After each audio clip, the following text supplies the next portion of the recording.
Hello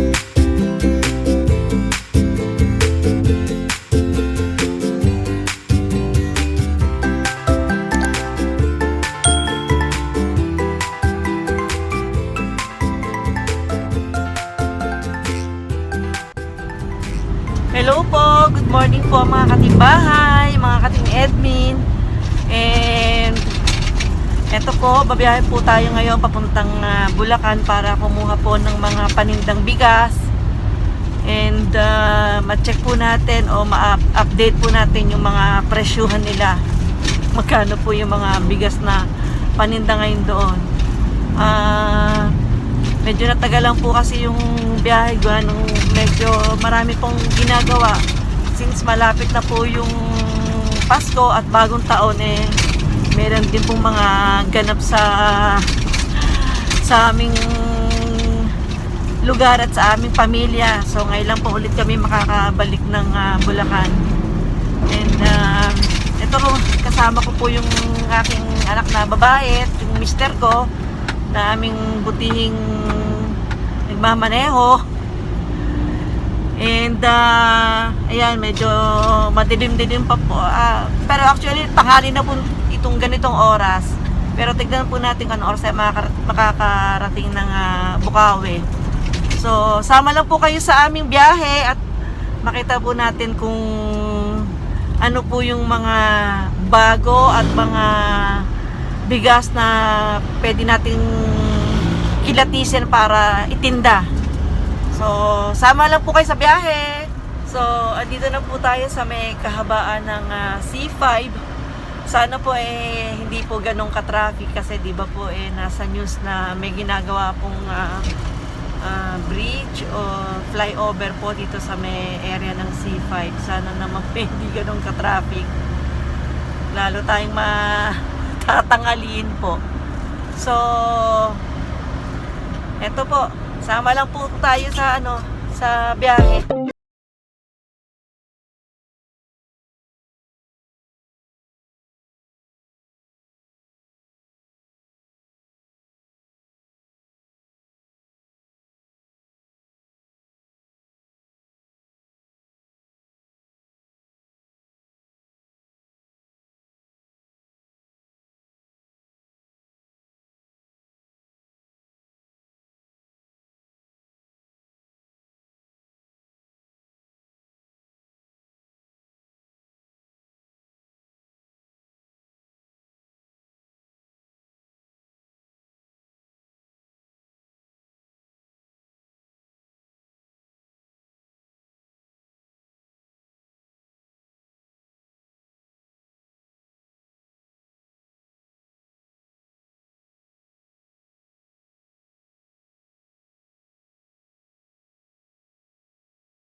rice mill.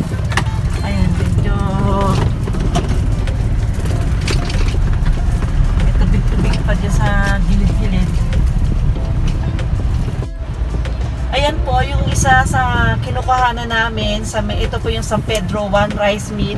Kung mapapansin nyo po, punong-puno po ng sasakyan dyan. Yung ganyan mga So, sinasabi ko po palagi sa video or sa mga vlogs ko po, na yung iba po kasi, karamihan po dito, may dala po mga service or mga sasakyan po. Bihira po kung, hindi ko lang po alam dito sa ibang rice mill kung nagdi-deliver po sila. Pero usually po, kanya-kanya po nang dala ng sasakyan dito na siya pong pinanghahakot o pinangbibili ng mga bigas.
So, eto po mga katimbahay, pabalik na po tayo. Nakakuha na po tayo ng mga panindang bigas and medyo may konti pagbabago po sa presyo pero hindi naman po ganun kataas. Sana po sa susunod na balik natin medyo bumaba na po sila. Bumaba na po yung mga panindang bigas. Sana naman po nagustuhan nyo po yung ating munting video na inihatid po namin para sa inyo.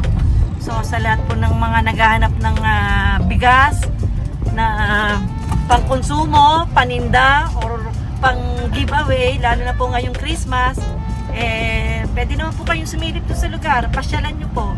Kung ayaw nyo naman pong bumili, okay lang po, pero maski tingin lang po kayo kung anong bigas yung maganda na ay na pong bahala. So anyway, sana naman po pa-subscribe naman po ko sa aming channel, sa aming munting channel. Medyo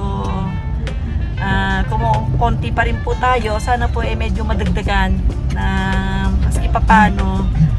So pa-like naman po, pa-like, pa-comment and subscribe na rin po at saka pakihit na rin po yung inyong notification bell para ma-update po kayo sa mga susunod na videos and vlogs po na gagawin pa namin. So again, maraming salamat po sa inyo. Sana po patuloy nyo pa rin po kaming suportahan. So thank you po.